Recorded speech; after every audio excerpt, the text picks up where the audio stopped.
لله وكفى والصلاة والسلام على عباده الذين اصطفى اما بعد. شاطبیہ میں بھی باب الاظہار والادغام کے بعد آپ کو علم ہے کہ باب الفتح والامالہ ہے. یاد ہے نا آپ کو؟ باب نون تنوین ساکنہ اور نون تنوین نون ساکنہ، اس کے بعد باب الفتح والامالہ ہی ہے. یہاں بھی وہی باب اب ہے.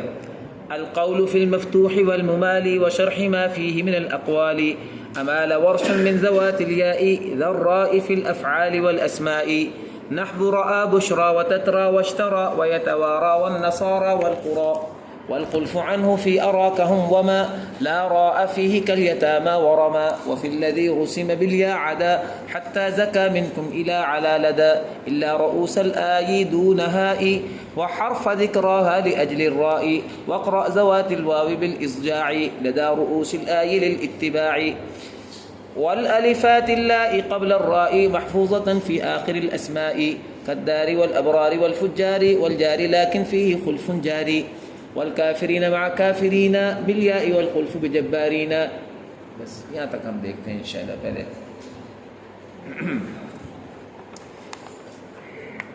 بیٹا یہ نا سب سے پہلے تو اصطلاحات ذرا دیکھ لیں جو قواعد تھے شاطبیہ میں. اگر قواعد آپ یاد کریں نا شاطبیہ میں جو قواعد تھے جن کے تحت حمزہ کے لیے امالہ کہاں تھا کہاں نہیں تھا، اور پھر ورش کے لیے انہی میں امالہ کا کیا حکم تھا، تو 7 قواعد تھے. وہ میں بتاتا جاتا ہوں. ایک ذوات الیاء کا قاعدہ تھا. ذوات الیاء کی تعریف کیا تھی؟ ہر وہ الف جو رما والے قاعدے کے تحت، رما کا قاعدہ نا، رما یا تھا، وہ اصل میں یا ہے، تو وہ یا الف سے بدل جاتی ہے. قال والا قاعدہ نہیں. قال والا قاعدہ جو ہے نا، ہر وہ الف جس کی اصل واو ہو اور وہ قال والے قاعدے کے تحت جو ہے وہ الف بن جائے، وہ ذوات الواو ہوتی ہے.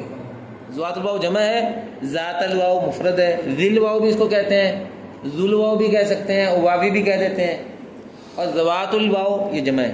تو اگر قال والے قاعدے کے تحت تو الف جو ہے وہ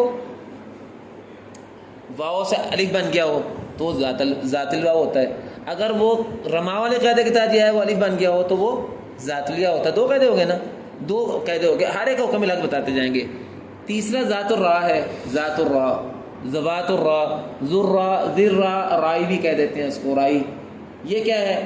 ذوات الالف، ذوات الراء، ذوات الیا یا ذوات الواو والا الف جو واو یا یا سے بدل کے الف بنا ہوا ہے، اگر اس سے پہلے را آ جائے اس کو ذوات الراء کہتے ہیں.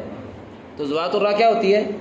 یہ ذات الیا یا ذات الواو والا جو الف ہے جو مبدل ہے من الواو یا من الیا، اس الف سے پہلے کیا ہو؟ جیسے النصارى، بشرا، اشترا. اب اشترا دیکھو اصل میں کیا ہے؟ اشتریت، یہی ہے نا، یہ رما کے قاعدے کے تحت اشترا ہوا ہے. اب اشترا جو ہے یہ ذوات الراء اس کو کہیں گے، اس کو ذات الیاء نہیں کہیں گے، حالانکہ ذات الیاء بھی ہے یہ، لیکن ذوات الراء اس کو کیوں کہیں گے؟ کیونکہ وہ الف جو مبدل من الیاء ہے یا مبدل من الواو ہے، لیکن اس سے پہلے را آ گیا. دیکھو نا، اشترا کا یہ الف اس سے پہلے را ہے، تو یہ اشترا، نصارا، بشرا اور جتنی بھی مثالیں ہیں، تترا، یہ سارے جو ہیں نا ان کو کہتے ہیں ذوات الراء. کتنے قاعدے ہو گئے؟ 3. چوتھا قاعدہ ہے مرسوم بالیاء کا. وہ الف جو یا کی شکل میں لکھا ہوا ہے، وہ الف جو کہ یا کی شکل میں لکھا ہوا ہے ایسے کر کے، چاہے وہ اصل میں کیا ہے؟ ذات الواو ہی ہے. ہوتا نا ایسا ہے نا. خاص طور پر یہ رؤوس الآیہ کے اندر جو الفات آتے ہیں نا یہ سارے ایسے ہیں. تو جو یا کی شکل میں الف لکھا ہو، چاہے وہ اصل میں واو کیوں نہ ہو، ذات الواو کیوں نہ ہو، اس میں وہ اس کا حکم رکھ گئے. اب ذات الواو میں ورش کے لیے کچھ نہیں ہے، لیکن وہ ذات الواو جو رائی ہو، جیسے ابھی ہم نے مثالیں دی ہیں ذوات الراء کی، اس میں ورش کے لیے اختلاف ہے، لیکن جو ذوات الواو اصلی ہے اس میں نہیں ہے. اس طرح وہ ذوات الواو جو یا کی شکل میں لکھا ہوا ہے وہ مرسوم بالیاء کا قاعدہ ہے. وہ مرسوم بالیاء کا قاعدہ. کتنے قاعدے ہو گئے؟ 4. 5واں قاعدہ ہے وہ کلو ثلاث یزید فإنه ممال كزکا ونجا وابتدا.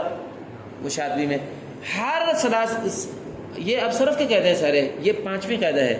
وہ یہ ہے کہ ہر وہ واوی یعنی ذات الواو جو مجرد میں واوی تھا لیکن وہ ثلاثی مزید فی میں جانے کی وجہ سے یہی ہو گیا. اب آپ کی کلاس میں بات چلی ہوئی تھی گروپ میں، وہ صلاۃ کے بارے میں بات چلی ہوئی تھی. صلاۃ یہ تو واوی ہے کہ یہی ہے، وہ عمر پتہ نہیں آج کل آ نہیں رہا عمر، ہاں تو وہ واوی کی بات چلی تو اس کو واو سے کو لکھتے ہیں، اس لیے واوی ہے صلاح تو صلاح یسلو اس کو آتا ہی ایسے. لیکن جب وہ چلا جاتا ہے نا باب تفعیل میں یا باب افعال میں ثلاثی مضیفی میں تو یہی ہو جاتا ہے. نجا کیا ہے؟ نجا سے نجوتو آتا ہے، واوی ہے، ٹھیک ہے نا. لیکن جب یہ انجا ہو جاتا ہے باب افعال میں تو یہ انجیتو ہو جاتا ہے. پھر صلاۃ واوی ہے صلوتو، لیکن جب یہ صلاح ہو جاتا ہے باب تفعیل میں تو پھر یہ صلیتو ہو جاتا ہے، پھر یہ یہی بن جاتا ہے. تو یہ بھی ایک قاعدہ ہے کہ وہ والا کلمہ واوی جو مجرد میں واوی تھا لیکن مزید فی میں چلا گیا تو واوی اس کو حکم یہی والا ہو جاتا ہے، چاہے وہ مرسوم یا نہ بھی ہو. کتنے قاعدے ہو گئے؟ 5. چھٹا قاعدہ ہے الفات تانیث کا. یہ شاطبی میں سارے قاعدے سکر کے آ رہے ہیں. الفات تانیث، الفات تانیث کیا چیز ہے؟ 5 صیغے. وکیف اتت فعل وفعال، یہ شاطبی کا تیسرا شعر باب المال کا. فعل فعل فعل، اور فعال 2 طرح سے آتا ہے، فعال اور فعال، فعال نہیں آتا. یہ الفات تانیث یہ 5 صیغے ہیں، فعل فعل فعل فعال اور فعال. یہ کیا ہے؟ الفات تانیث ہے. یہ الفات تانیث کے صیغے اس پر آتے ہیں. اس کا قاعدہ بھی ہے نا الگ ہے. ممکن ہے وہ الفات تانیث اصل میں یہی ہو، ممکن ہے اصل میں واوی ہو، لیکن اگر وہ الف تانیث کا صیغہ بنا ہوا ہے اس کا قاعدہ الگ ہے. کتنے ہو گئے؟ 6. 7واں ہے رؤوس الآیا کا قاعدہ. رؤوس الآیا کی بھی 2 شکلیں ہیں. ویسے حمزہ کے لیے تو 2 شکلیں نہیں ہیں، ورش کے لیے اس کی 2 شکلیں ہیں. حمزہ کے لیے تو رؤوس الآیا کے آخر میں ہا ہو یا نہ ہو، دونوں صورتوں میں ایک ہی حکم ہے. ابو عمر کا بھی ایک ہی حکم ہے. ورش کے لیے حکم ملا گیا، چونکہ ہم نے پڑھنی ہے یہ درالعوام میں، تو ورش کے لیے حکم ملا گیا. وہ آپ کو پتہ ہی ہے اگر رؤوس الآیا کے آخر میں ہا نہ ہو، جیسے وضحا واللیل اذا سجا ما ودعک ربک وما قلی، اس میں ورش کا کیا ہوتا ہے؟ صرف تقلید ہوتی ہے. اب وہ چاہے واوی ہے چاہے یہی ہے جو بھی ہے، چاہے مرسوم بالیا ہے یا نہیں ہے، رؤوس الآیا ایک الگ قاعدہ ہے کہ جو آیات کے سیروں پہ الفات آ رہے ہیں نا اس کا حکم الگ ہوتا ہے. البتہ اگر آخر میں ہا آ رہا ہو تو پھر 2 وجہ ہوتی ہیں. ایسے ہی ہے نا. بس یہ کتنے قاعدے ہو گئے؟ 7. اور ایک 8واں قاعدہ جو ہے نا وہ یہ تو امالہ بسب یا کے قاعدے ہیں. اب پتہ نہیں آپ نے مجھ سے شاید بھی پڑھی ہے کہ نہیں پڑھی، میں تو اس لیے پڑھاتا ہوتا ہوں. امالہ بسب یا کے 7 قاعدے، بلکہ حمزہ کے لیے ایک 8واں قاعدہ بھی ہے. وکیف الثلاثی غیر ذاقت بماضٍ عمل خاف خاف طاب ذاقت تجملا، کہ ماضی ثلاثی کے صیغے نا طابا حاقا ذاقا، یہ حمزہ کے لیے اس میں امالہ ہوتا ہے نا، رانا جاء شاء. لیکن یہ ورش سے اس کا تعلق نہیں ہے. ورش والا کے لیے 7 قاعدے ہیں، یاد رکھیے گا.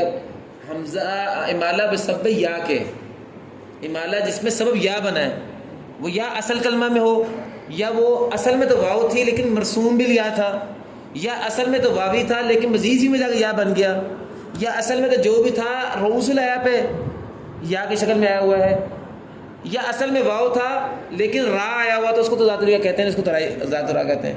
ان ساروں میں ورش کے قاعدے 7 قاعدے ہیں. اور 30 شعر شاطبی کے جو پہلے ہیں نا وہ اس کے بارے میں ہے.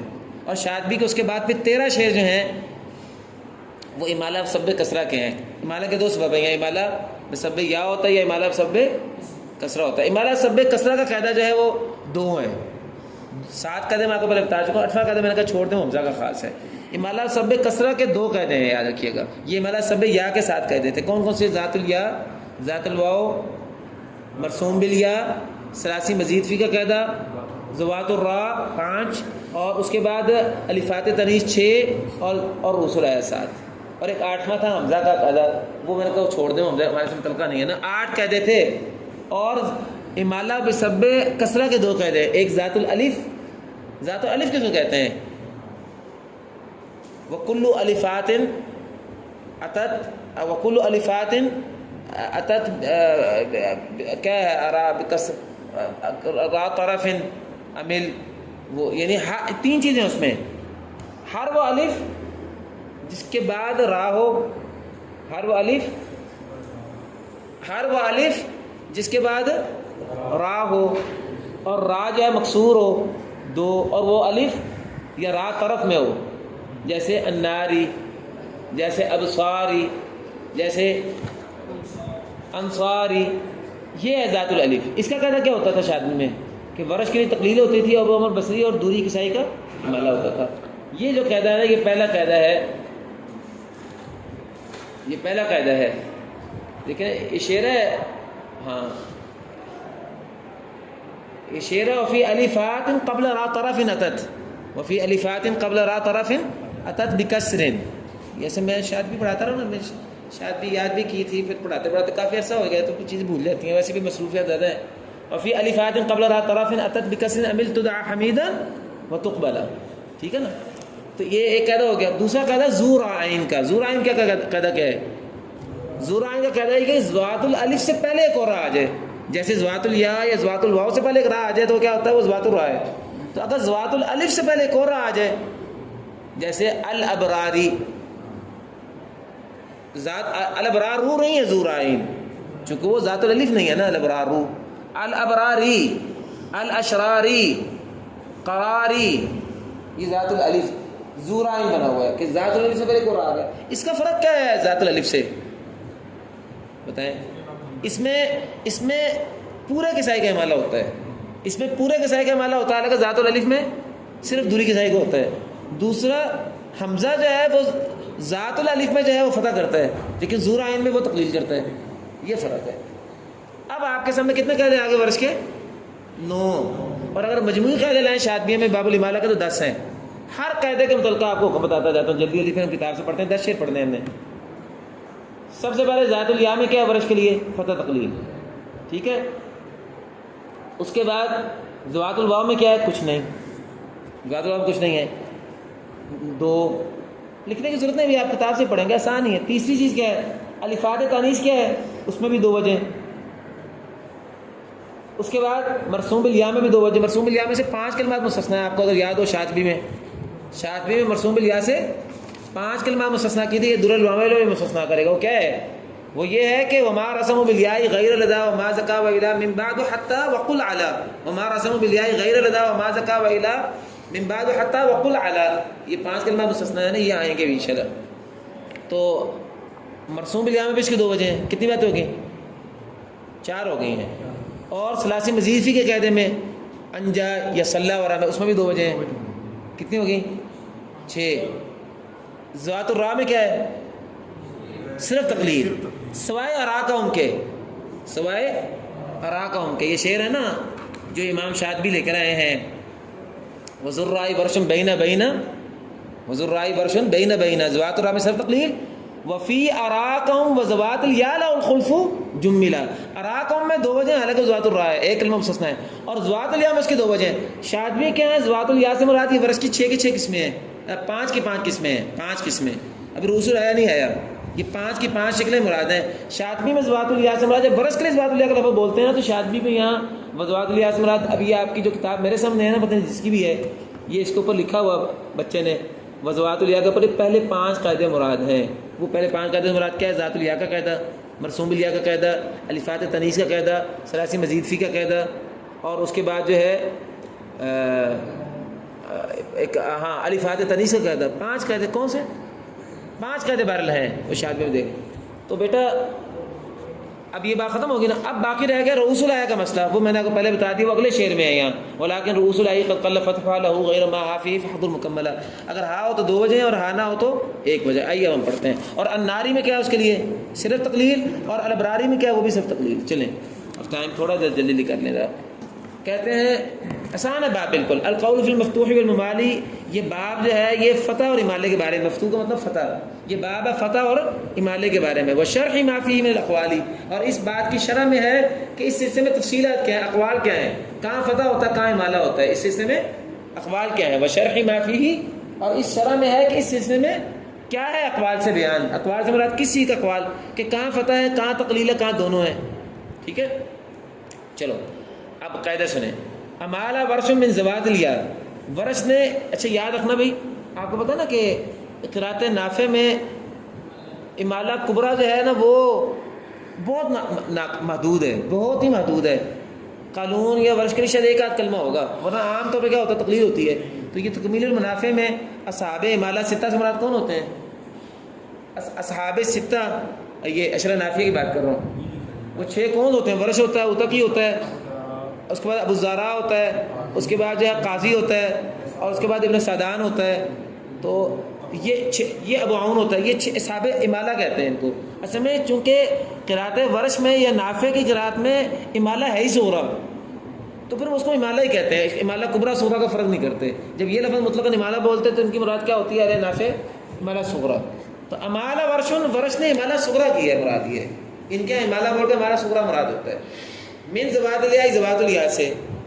اچھا اب زوات الیاء کی کتنی قسمیں ہیں وہ میں نے پہلے بتائی ہوئی ہیں، آپ کو لکھ لیں اس کے آگے۔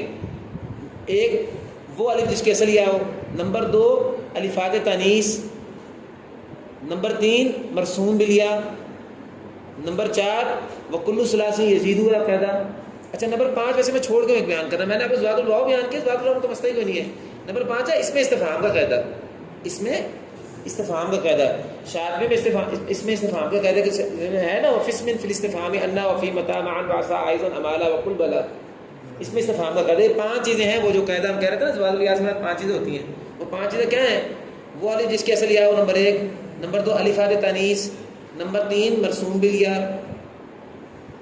ٹھیک ہے، نمبر 4 وکل ثلاثی یزید، ٹھیک ہے، نمبر 5 اس میں استفہام کی صیغے۔ یہ زوات الیاء سے سارے ہیں، جیسے شاطبی میں تھا یہاں بھی مراد یہی ہے۔ تو ورش نے زوات الیاء میں امالہ کیا ہے اور زوات الراء میں بھی امالہ کیا ہے، چاہے یہ فاعل میں زوات الیاء آ جائے یا زوات الراء آ جائے یا اسماء میں آ جائے، ٹھیک ہے، 2 قاعدے ہو گئے نا۔ اب زوات الراء کی مثالیں کیا ہیں؟ نحو رعا، اب رعا جو ہے نا ویسے تو یہ زوات الیاء کی مثال ہے، اوپر بات زوات الیاء کی بھی ہے نا، رعا یہ رعیہ تھا نا اصل میں، رأیتو اس سے آتا ہے، ارأیت یہ ہے، اور بشرا، تترا، اشترا، یتوارا، نصارا، قرا، یہ ساری زوات الراء کی مثالیں ہیں، ٹھیک ہے۔ چلیں 2 شروع۔ والخلف عنہ فی اراکم، اور زوات الراء میں شادی میں آیا تھا کہ اراکم مستثنیٰ ہے زوات الراء کے قاعدے سے، چنانچہ اراکم میں 2 وجہ ہیں، وما لا را فیہ کل یتام ورما، اور جس میں را نہ ہو، اور جس میں را نہ ہو، وہ جو کریں جس میں را نہ ہو اور ہو وہ زوات الیاء کی شکلیں 5 میں سے کوئی شکل ہو، اس میں بھی 2 وجہ ہیں، وما لا را فیہ، اور جس میں را نہ ہو جیسے یتامہ اور رما، اس میں بھی 2 وجہ ہیں، اراکم میں بھی 2 وجہ ہیں، اور وہ جس میں را نہ ہو ماقبل اس میں بھی 2 وجہ ہیں، ایسے ہی ہے نا، وفی اراکم وفی زوات الیاء الخلف جملہ شاطبی میں۔ چلو اب یہ قاعدے بیان کریں، کہتے ہیں وفی الذی روسی میں بھی آئی عدا حتی زکا منکم الی علی لدا، یہ شاطبی کے شعر کے مطابق آ گیا، اور ہر وہ کلمہ جس کو لکھا گیا یا کے رسم میں، یعنی مرسوم بھی یا کا قاعدہ بیان کر رہے ہیں، عدا ما سوائے 5 کلموں کو، کون کون سے؟ حتی زکا، یہ ما زکا منکم من احد، زکا منکم یہ قرآن میں آتا ہے نا وہاں سورۃ نور میں، زکا منکم اس کا کلمہ ہے، حتی ایک ہو گیا، زکا منکم دوسرا ہو گیا، الی تیسرا ہو گیا، علی چوتھا ہو گیا، لدا 5 ہو گیا، ٹھیک ہے واضح۔ مرسوم الیاء کا حکم بھی زوات الیاء والا ہی ہے، ٹھیک ہے جی سر۔ چلو الا رؤوس الآئی، رؤوس الآیا زوات الیاء کے حکم سے مستثنیٰ ہے۔ کون سے رؤوس الآیا؟ دون ہائی، جس میں ہاں نہیں ہوتی، تو کیا پھر اس میں کیا ہوگا؟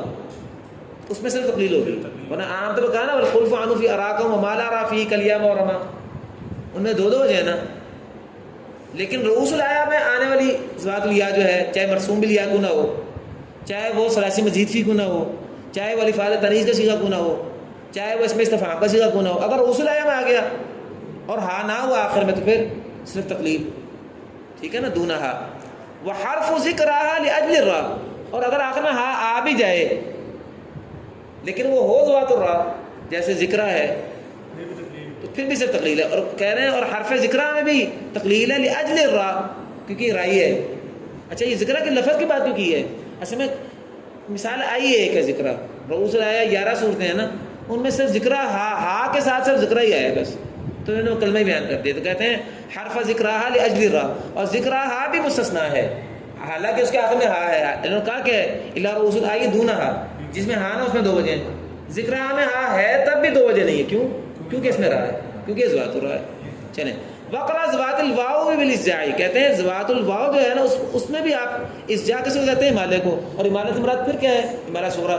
اس زوات الواو میں بھی امالہ پڑھو، کون سے زوات الواو میں؟ جو رؤوس الآیا میں آئے، لدا رؤوس الآئی، جو رؤوس الآیا میں آئے، تو یہ تو ہم پہلے کہہ چکے ہیں کہ رؤوس الآیا میں آنے والا بابی ہوا ہے کہ یہی ہے، اس میں امالہ ہے، رؤوس الآیا کا قاعدہ پایا جا رہا ہے نا۔ ویسے مرسوم الیا میں بھی اگر آ جائے نا واوی، اس میں بھی مالا ہوتا ہے، وہ قاعدہ واوی تو کافی جگہ پہ یہی بن جاتا ہے، اگر یا کی شکل میں لکھا ہو تب بھی اس میں مالا ہے، اور اگر وہ رؤوس الآیہ پہ آ جائے چاہے واو کی شکل میں لکھا ہو تب بھی اس میں مالا ہے، تو اس میں مالا کیوں ہوتا جی؟ ادھر توجہ کریں، والطور وکتاب مسطور فی رق منشور والبیت المعمور والسقف المرفوع والبحر المسجور. قرآن کافی کا دھیان کرتا ہے نا خوبصورتی کے لیے. فواصل کے علم میں آپ نے جانا ہے کہ قرآن پاک نے جو آیات شمار کی ہیں معنی کی بجائے کئی جگہ ردم کا دھیان ہے، ورنہ کل من علیہا فان پہ وقف نہیں ہونا چاہیے تھا، ہونا کہاں چاہیے تھا وَيَبْقَى وَجْهُ رَبِّكَ ذُو الْجَلَالِ وَالْإِكْرَامِ. فَوَيْلٌ لِّلْمُصَلِّينَ پہ وقف نہیں ہونا چاہیے تھا، بلکہ ہونا چاہیے تھا الَّذِينَ هُمْ صَلَاتِهِمْ سَاهُونَ پہ وقف. کلمہ غلط بنتا ہے نا، لیکن کیوں وقف ہے؟ فَوَيْلٌ لِّلْمُصَلِّينَ الَّذِينَ هُمْ صَلَاتِهِمْ سَاهُونَ الَّذِينَ هُمْ يُرَاعُونَ وَيَمْنَعُونَ الْمَاعُونَ. آیات کے سرے برابر ہو رہے ہیں. اس سے ان لوگوں کا رد ہو جاتا ہے جو کہتے ہیں کہ ہر آیت پہ وقف کرنا چاہیے. بھئی آیات پہ وقف تلاوت میں حسن پیدا کرنے کے لیے اللہ تعالیٰ نے رکھا ہے، ورنہ آیات پہ اگر معنی ملتا ہے تو ملا کر بھی پڑھا جا سکتا ہے. لیکن جو لوگ حسن صوت کو زیادہ اہمیت دیتے ہیں علماء میں سے، وہ کہتے ہیں آیات پہ وقف کرو، اور وہ حدیثوں میں سلمہ سے دلیل لیتے ہیں کہ ان کی تلاوت آیتاً، اللہ رسول کی تلاوت آیتاً فآیتاً ہوتی تھی. اور جو کہتے ہیں معنی اصل ہے وہ ان حدیثوں سے دلیل لیتے ہیں جن میں آتا ہے کہ اللہ رسول آیت رحمت کو آیت عذاب سے اور آیت عذاب کو آیت رحمت سے نہیں ملاتے تھے رات تہجد کی نماز میں. تو یہ جو ہمارے ہاں اہل حدیث رات نے ایک ذہن بنا لیا ہے کہ آیتوں پر لازماً وقف کرنا واجب ہے، یہ ہمارے گجرانوالے کے لوگوں نے مسئلہ ڈالا ہوا ہے. یہ غلط موقف ہے. صحیح بات ہے کہ آیتیں جو اللہ تعالیٰ نے رکھی ہیں وہ کیوں رکھی ہیں؟ ردم پیدا کرنے کے لیے. حتیٰ کہ ذات الیا میں مالا ہے تو رؤوس الآیہ میں ذات الواو میں مالا کیوں ہے؟ اس ردم کے لیے. یہ ہے للاتباعی، یہ ہے للاتباعی، یہ ہے للاتباعی کے معنی کہا ہے نا کہ کہہ رہے ہیں کہ وقرا ذات الواوی بالاجزاء لدار رؤوس الآیہ للاتباعی. اتباعی کا معنی اتباعی کا ہر ایک دوسرے کے پیچھے لگاتے ہو. اگر آپ ذات الیا میں الف میں مالے کرتے جا رہے ہیں، ایک جگہ واوی آ جائے تو وہاں یہ مالا نہیں کریں گے تو تھوڑا سا ردم ٹوٹ جائے گا نا. تو ردم سیٹ رکھنے کے لیے اب آیات کے سروں پہ یہی آئے کہ واوی آئے، ساروں میں مالا کرتے جائیں. یہ اتباع کا معنی ہے کہ سارے ایک دوسرے کے پیچھے لگ کے ایک جیسے چل رہے ہوں، ایک جیسا انداز ہو. للاتباع یہ توجیہ ہے نا. چلو اچھا، اب وہ الفات ذوات الالف کا قاعدہ شروع ہونے لگا. ذوات الالف کا ذوات الیا کی بھی ایسے ختم ہو گئی ہیں، وہ جو آپ کے ساتھ قاعدے تھے نا وہ پورے ہو گئے. کہتے ہیں والالفات اللائی، وہ الفات یعنی ذوات الالف کا قاعدہ بیان کر رہے ہیں جو کہ اللائی ہے نا، اللائی الذی کا کی جمع کا صیغہ اللائی، وہ الفات جو کہ را سے پہلے آتے ہیں مخفوضۃ، اور را کیا ہے؟ یہ حال ہے، اور وہ را کیا؟ مخفوض ہے، مکسور ہے، اور وہ ہے کہاں؟ فی آخر الاسماء، اسماء کے آخر میں. یہ اسماء کی بات نہیں کرتی ہے، شادی میں تو اسماء کی شرط نہیں ہے. بس زیر تو فعل میں آ ہی نہیں سکتی نا، زیر تو فعل میں آ ہی نہیں سکتی، اس لیے زیر کی بات کر دی ہے. تو ان اسماء کے بارے میں کیا، جیسے مثالیں کیا ہیں؟ الداری، اچھا، اور ابراری بھی لکھ گئے ہیں، یعنی گویا کہ ان کے یہاں ذات الالف و ذو عین دونوں اصل میں تو ذات الالف ہی ہوتے ہیں نا، تو دونوں مثالیں دے دی ہیں. الداری ہو یا ذو عین الابراری ہو یا الفجاری ہو یا الجاری ہو، یہ ساروں میں کیا ہے جی؟ یہ اللہ کے تحت آ رہا ہے نا سارا. اللہ رسول آئے گی. اوپر انہوں نے کہا تھا کہ والخلف عنہ فی اراکم وما لا را فی کل یتامى ورما وفی الذی رسم بالیاء اعداء.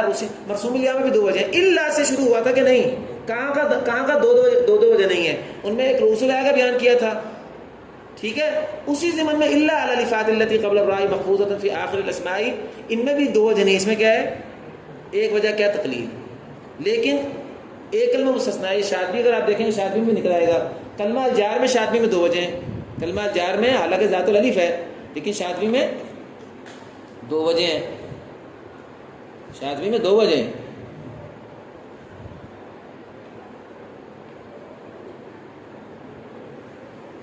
بات دیکھیں نا شاطبی، ٹھیک ہے. الجار میں دو وجہ ہیں تو یہ کہتے ہیں والجاری لیکن فی خلف جاری. لیکن کلمہ الجار ایک کلمہ ہے، اس میں خلف جاری ہوا ہے، جاری ہونا. کلمہ الجار جو ہے یہ الجاری القربہ والجاری الجنوبی والصائب بالجنبی 5ویں پارے میں 2 دفعہ آتا ہے، اس میں خلف جاری ہوا ہے. بس آخری شعر ذرا دیکھ لیں. اور کافرین اور الکافرین جو ہے اس میں بھی جو ہے اس کے لیے تقلیل ہے. یہ درمیان میں جملہ مدرج آیا تھا والجاری لیکن فی خلف جاری. والکافرین مع کافرین کا کس پر ہے؟ قداری والابراری والفجاری. یہ کافرین اور کافرین کو بیان کر رہے ہیں. شاطبی نے بھی الگ بیان کیا کیونکہ ذات الالف نہیں ہے. کیونکہ ذات الالف کی شرط کیا ہے؟ رات طرف میں ہو. اس میں رات طرف میں ہے، اس میں رات وسط میں ہے. دوسرا ذات الالف کی شرط ہے کہ الف کے فوراً بعد را ہو. اس میں الف کے فوراً بعد فا ہے. کافرین، تو ذات الالف تو نہیں مانا نا، تو یہ ذات الالف کے قاعدے سے مستثنا ہے کافرین، اس لیے امام شاطبی نے بھی کہا تھا وفی کافرین الکافرین بیائہ، اس کو الگ کیا مستقل قاعدہ بیان کرنے کے بعد، تو کہتے ہیں والکافرین مع کافرین، کافرین معرف ہو کہ کافرین منکر ہو، دونوں میں تقلیل ہے، لیکن شرط یہ ہے یا کے ساتھ ہونا چاہیے، آپ کو پتا نا الکافرون میں نہیں ہے اختلاف ہے، بالیاء کا مطلب یہ ہے۔ البتہ والخلف بجبارین، جبارین جو ہے اب حالانکہ ذات الالف بھی نہیں ہے، لیکن شاطبیہ میں موجود ہے کہ الجار و جبارین، ان دو کلموں میں ورش کے لیے جو ہے خلاف قاعدہ دو وجہ ہیں، تو کہتے ہیں والخلف بجبارین، تو الجار بھی آپ نے پڑھ لی شعر نمبر 154 میں، اور جبارین میں دو وجہ ہیں، یہ آپ نے پڑھ لیا شعر نمبر 155 میں۔ یہ شاطبی کا شعر ذرا دیکھیں، عورشن جمیع الباب کان مقللا وہذان عنہ باختلاف، پیچھے ہے وجبارین والجاری تمموا، اس میں دوری کسائی کے لیے والا ہے، وجبارین والجاری تمموا وورث جمیع الباب کان مقللا وہذان، یعنی جبارین و جارین، عنہ باختلاف، ان دونوں کلموں میں ورث کے لیے دو وجہ ہیں۔ بس یہاں تک ہم پہنچ کے رک رہے ہیں، یہاں باب الفتح والا ختم ہو گیا ہے۔ اب آگے سے جو ہے نا کہ جو فواتح ہیں نا، فواتح یعنی حروف مقطعات کے جو امالہ ہے، اس کا بیان شاطبی میں ویسے باب الفتح الامالہ میں نہیں ہے، اس کا بیان آگے جا کے سورۃ یونس میں کیا ہے امام شاطبی نے، لیکن یہ باب الفتح الامالہ میں اس کو لے آئے ہیں تاکہ ایک ترتیب کٹھی بن جائے۔ میری کتاب جو جامع الاصول ہے نا، اس میں میں نے بھی اس میں جو ہے نا 4 فصلیں بنائی ہیں باب الفتح الامالہ میں۔ پہلی فصل ہے امالہ بسب یا، اس کے قواعد، پھر امالہ بسب کسرہ کے قواعد، پھر امالہ حروف مقطعات میں تیسری فصل یہ ہے، پھر چوتھی فصل ہے امالہ ہائے تانیث جو کسائی کے لیے ہوتا ہے، امام شاطبی نے اس کا الگ باب بنایا ہے۔ تو امام شاطبی نے امالہ حروف مقطعات والا جا کے سورۃ یونس میں بیان کیا، لیکن میں نے بھی اپنی کتاب میں اس کو ایک جگہ پہ کر دیا ہے، اور یہ بھی جو ہے امالہ جو حروف مقطعات میں ہوتا ہے، یہ شعر نمبر 156 سے اس کو انشاءاللہ بیان کر رہے ہیں۔ وآخر دعوانا ان الحمد للہ رب العالمین۔